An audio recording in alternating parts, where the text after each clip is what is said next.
నాంపల్లిలో Indian institute of handlooms టెక్నాలజీని CM Revanth Reddy virtual గా ప్రారంభించారు.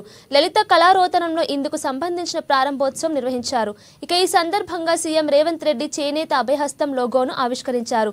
ఇక ఈ కార్యక్రమంలో మంత్రి తుమ్మల నాగేశ్వరరావు, సిఎస్ శాంతికుమారి పాల్గొన్నారు. నైపుణ్యం గల చేనేత కళాకారులు, నూతన ఆవిష్కర్తల కోసం ఐఐహెచ్టి ప్రారంభించారు. చేనేత రంగంలో ఆవిష్కర్తల ప్రోత్సాహానికి ప్రత్యేక కోర్సులు, శిక్షణ కార్యక్రమాలను ఇక్కడ అందించనున్నారు. ఇక అధునాతన పరిశోధన అవకాశాలను ఈ సంస్థ కల్పించనుంది. ఏటా 60 మందికి టెక్స్టైల్స్ టెక్నాలజీతో డిప్లొమా కోర్సులు ఇవ్వనున్నారు. లలిత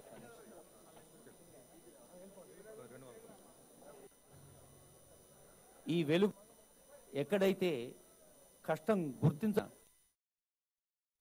త్వరలోనే నేతన్నల 30 కోట్ల రుణాలు మాఫీ చేస్తామని సీఎం రేవంత్ రెడ్డి అన్నారు. 30 కోట్ల రుణాలుంటే ఒక్క సంతకంతోనే మాఫీ చేస్తానని చెప్పారు. గత బీఆర్ఎస్ ప్రభుత్వం బతుకమ్మ చీరలకు ఆర్డర్లు ఇచ్చింది కానీ బకాయిలు చెల్లించలేదని విమర్శించారు. తాము అధికారంలోకి వచ్చాక పెండింగ్ బకాయిలు చెల్లించి సిరిసిల్ల నేతన్నలను ఆదుకున్నామని చెప్పారు. గత ప్రభుత్వం ఆర్భాటం చేసింది తప్ప నేతన్నలను ఆదుకోలేదని విమర్శించారు. ఇక నేతన్నలకు కాంగ్రెస్ ప్రభుత్వం ఎప్పుడు అండగా ఉంటుందన్నారు. కొడంగల్లో తన గెలుపులో నేతన్నల పాత్ర ఉందని చెప్పారు. ఇక కొండ లక్ష్మణ్ బాపూజీ వారసులే నేతన్నలు అని అన్నారు.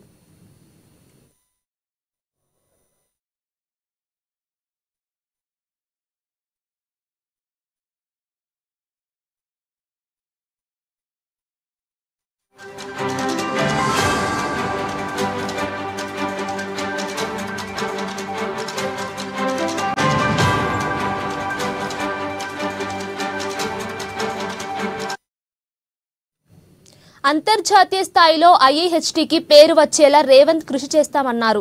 ప్రధాని మోదీని కలిసి ఐఐహెచ్టి అవసరంపై వివరించామని, ఇక రాజకీయాలకు అతీతంగా కేంద్రం ఐఐహెచ్టి మంజూరు చేసిందన్నారు. ఇక ఐఐహెచ్టి విద్యార్థులకు నెలకు 2500 ప్రోత్సాహం అందిస్తామన్నారు. విద్యార్థులకు సర్టిఫికేట్లు ఉన్నాయి కానీ నైపుణ్యత లేదన్నారు. ఇక విద్యార్థులకు నైపుణ్యాన్ని పెంపొందించేందుకు స్కిల్ వర్సిటీ ఏర్పాటు చేస్తున్నామని రేవంత్ రెడ్డి తెలిపారు.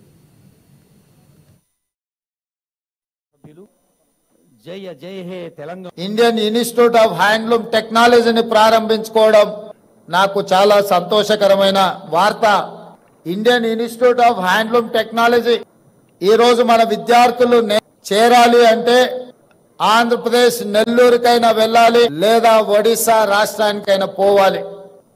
ఈరోజు మన రాష్ట్రంలో, మన నగరంలో, మన హైదరాబాద్లో, మన తెలంగాణలో ఉండాల్సిన అనుమతి ఇవ్వాల్సిన కేంద్ర ప్రభుత్వం 10 సంవత్సరాలైన చర్యలు చేపట్టకపోవడంతో తెలంగాణ రాష్ట్ర ముఖ్యమంత్రిగా బాధ్యతలు చేపట్టిన తర్వాత నేతన్నల జీవన గతులు, వాళ్ళ స్థితిగతులను తెలుసుకోవాలన్న ఆలోచనతోటి సమీక్షా సమావేశాన్ని ఏర్పాటు చేస్తే ఈ అంశం నా దృష్టికి రావడం జరిగింది.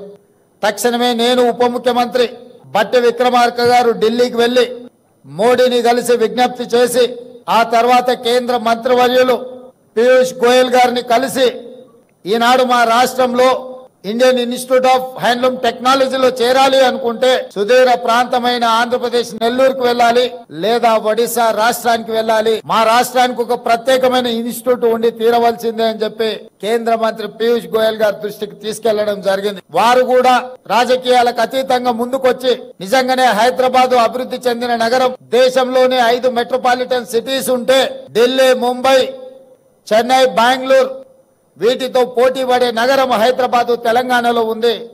తెలంగాణలో ఐఐహెచ్టి ఉండాల్సిందే, మంజూరు చేస్తున్నామని చెప్పి వారు తక్షణమే మంజూరు చేసి తెలంగాణ రాష్ట్రం యొక్క విజ్ఞాపనను వారు ఆమోదించారు. ఎంబడే నేను అధికారులను పిలిచి మంత్రి గారిని కోరి ఈ సంవత్సరమే వాళ్ళ సమయం వృధా కాకూడదు, పిల్లలను ఈ సంవత్సరంలోనే వాళ్ళని చేర్పించుకోవాలి. ఎక్కడ ఏర్పాటు చేద్దాం కాలేజీ అని అంటే కాలేజీ బంగ్లాలు ఇప్పటికిప్పుడు అంటే కష్టం కదా అంటే నాంపల్లిలో ఉన్న తెలుగు అకాడమీ ఇక్కడ భవనం ఉన్నది అంటే ఎంబడే